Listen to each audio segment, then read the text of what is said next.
Sweden did not build the Vasa to be a ship. It built the Vasa to be a warning. A floating palace of oak, bronze, carvings, cannons, royal ambition, and military power, designed to dominate the Baltic Sea before it ever fired a shot. From the quay in Stockholm, it must have looked almost impossible to challenge. Its stern rose high above the water. Its mast cut into the sky. Its carved lions, warriors, crowns, and symbols of power turned the hull into a moving monument. This was not just naval construction. This was political theater. A message carved in wood. A statement from a king who wanted the world to understand that Sweden was no longer a small northern kingdom watching from the edge of Europe. It was rising. It was armed. And the Vasa was supposed to prove it. But history often hides its warnings in plain sight. Because beneath the gold, beneath the carvings, beneath the cannons and ceremony, the Vasa carried a secret weakness. It was beautiful. It was powerful. It was expensive. And it was dangerously unbalanced. In the early 17th century, Sweden was fighting to expand its influence across the Baltic. King Gustavus Adolphus wanted a navy that could project fear, prestige, and control. Ships were not only weapons in this world. They were symbols of the state itself. A powerful ship told enemies that a kingdom had money, timber, craftsmen, iron, command, and ambition. So the Vasa was built to impress. It would carry heavy guns across 2 decks. It would stand taller than many other warships. It would display royal authority through sculptures, color, and scale. Every detail was meant to speak before the cannons did. But the sea does not obey symbols. The sea does not care about royal pride. A ship must answer to physics before it answers to a king. And the Vasa was being asked to become too many things at once. A weapon, a monument, a palace, a threat, a masterpiece. And every one of those ambitions added weight. The carved stern added weight high above the waterline. The towering upper works added weight. The rigging, masts, decks, and decorations added weight. The cannons added even more. Each gun made the Vasa look stronger. But each gun also pushed the ship closer to disaster. From the outside, the Vasa seemed magnificent. Inside, the problem was harder to see. A warship does not survive simply because it floats. It must recover when wind pushes against its sails. It must lean and then come back. It must resist the force that tries to roll it onto its side. That recovery depends on balance, on the relationship between the ship's height, its weight, its hull, its ballast, its center of gravity, and the water beneath it. The Vasa had firepower. It had grandeur, but it did not have enough stability. The danger was not dramatic at first. It did not announce itself with a storm. It waited inside the design. In the shipyard, craftsmen shaped oak into one of the most ambitious warships Sweden had ever attempted. Shipwrights worked under pressure, building a vessel that had to satisfy military needs and royal expectations at the same time. The ship's 2-gun decks were meant to create overwhelming force. Rows of bronze cannons would allow Vasa to deliver a terrifying broadside. But those guns were heavy, and the higher they sat, the more dangerous the ship became. The hull below did not provide enough counterbalance for the towering mass above. More ballast could have helped, but only to a point. Add too little, and the ship remained unstable. Add too much, and the hull would sit deeper in the water. That would bring the lower gunports dangerously close to the surface. The very openings meant to unleash firepower could become entrances for the sea. It was a cruel engineering trap. The ship needed weight below, but too much weight below would pull it lower. It needed guns above, but the guns made it vulnerable. The Vasa was caught between ambition and survival. And ambition was winning. Before its first voyage, a warning reportedly appeared. A stability test was carried out. Men moved back and forth across the deck to see how the ship responded.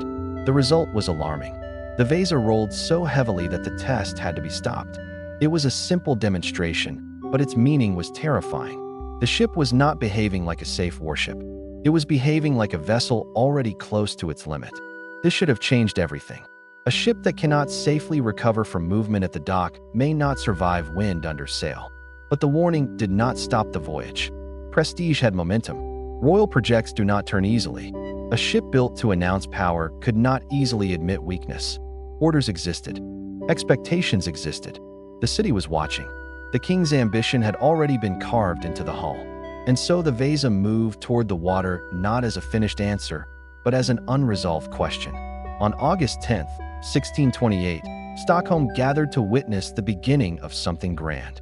The harbor was calm enough for celebration. People lined the waterfront. The great ship prepared to leave the quay. Its flags rose. Its sails opened. Its cannons waited behind their ports. The Vasa began its maiden voyage as a floating symbol of Swedish power. But it would not reach open sea. It would not fight in battle. It would not dominate the Baltic. It would sail only a short distance before the truth hidden in its design became visible to everyone. A gust of wind touched the sails. The ship heeled. For a moment, the danger appeared, and then seemed to pass. The Vasa righted itself. Perhaps some watching from the shore believed the ship had recovered. Perhaps the crew hoped the same. But recovery is not the same as safety. The ship had only shown how close it was to the edge. Then another gust came across the harbor. The sails caught the wind again. The hull leaned. This time, it leaned farther. The lower gunports moved closer to the water. The margin disappeared. Then the Baltic entered. Water rushed through the open gunports, the very openings designed to project the ship's firepower. What had been built as a weapon became a doorway for the sea. Inside the gun deck, water spread across the oak planks. It moved around cannon wheels, ropes, beams, and equipment. The ship's weight shifted. The instability worsened. The Vasa was no longer only leaning. It was dying, and it happened in full view of the city it had been built to impress. The crowd that came to witness royal strength watched royal ambition sink into the harbor. Within minutes, one of Sweden's most prestigious warships was gone. The disaster was not caused by a single unlucky wave. It was not one careless sailor. It was not one loose rope. It was not simply bad weather. The failure had been built into the relationship between height, weight, hull shape, wind, and water. The Vasa was top-heavy. Its upper works carried too much mass. Its lower structure did not give it enough stability. Its guns made it powerful and dangerous at the same time. Its gunports sat close enough to the water that one strong heel could turn design into catastrophe. The ship was not defeated by battle. It was defeated by balance. That is what makes the Vasa so haunting. It was not an ordinary wreck. It was a masterpiece that revealed its flaw almost immediately. A monument that could not survive its own symbolism. A warship built to dominate the sea, yet unable to survive the harbor. After the sinking, the question of blame began. Who was responsible? The shipwrights? The officers? The crew? The navy? The royal command structure? The answer was uncomfortable because the disaster did not belong neatly to one person. It belonged to a system where pressure moved downward, where prestige shaped design, where warnings could be softened, ignored, or trapped inside hierarchy, where a ship could become too politically important to question. The Vasa's tragedy was not only that it sank, it was that the danger was visible before it sank. There had been signs. There had been unease. There had been the failed stability test. But warning signs do not matter if no one has the power to stop the machine already in motion. In that sense, the Vasa is more than a naval failure. It is a lesson in decision-making. A lesson in what happens when image becomes stronger than evidence. When authority becomes louder than caution. When a project is allowed to become too symbolic to correct. For more than 3 centuries, the Vasa rested beneath the waters of Stockholm harbor. The world above changed. Empires rose and fell. Wars passed. Cities transformed. But the ship remained below, buried in cold sediment, held in darkness. Many of its cannons were recovered over time, but the wooden body survived with astonishing completeness. The Baltic, with its particular conditions, helped preserve what the sea had taken. The same water that swallowed the Vasa also protected it from complete destruction. In the 20th century, the ship returned. Raised from the harbor in 1961, the Vasa emerged not as a weapon, but as evidence. A preserved witness. A time capsule of ambition, craftsmanship, failure, and survival. The ship that had failed in minutes became one of the world's most extraordinary maritime artifacts. Today, standing beneath it, the disaster becomes almost physical. You do not need to be a naval engineer to feel the problem. You can see the height. You can sense the weight. You can look up at the towering stern, the stacked gunports, the heavy carvings, the massive hull, and understand the danger with your own eyes. The Vasa feels both magnificent and fragile. That is its power. It does not look like a simple mistake. It looks like a dream built too high, A ship asked to carry more meaning than its body could bear. Its carvings still speak of power. Its cannons still speak of war.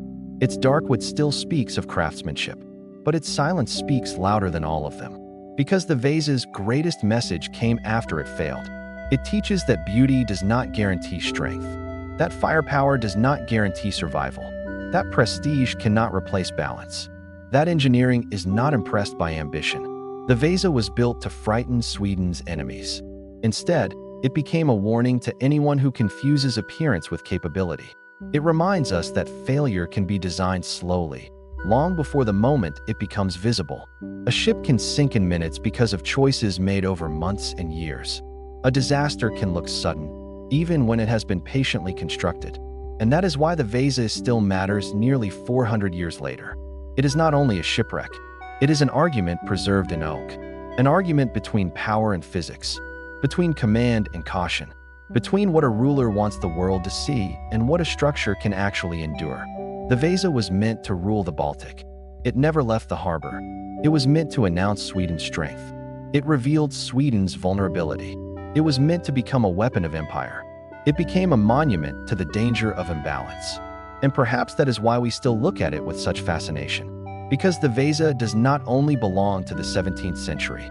Its lesson is much larger than its time. Every age builds its own Vasa. Projects too proud to question. Systems too powerful to slow down. Warnings too uncomfortable to hear. Structures built higher than their foundations can support. The details change. The lesson remains.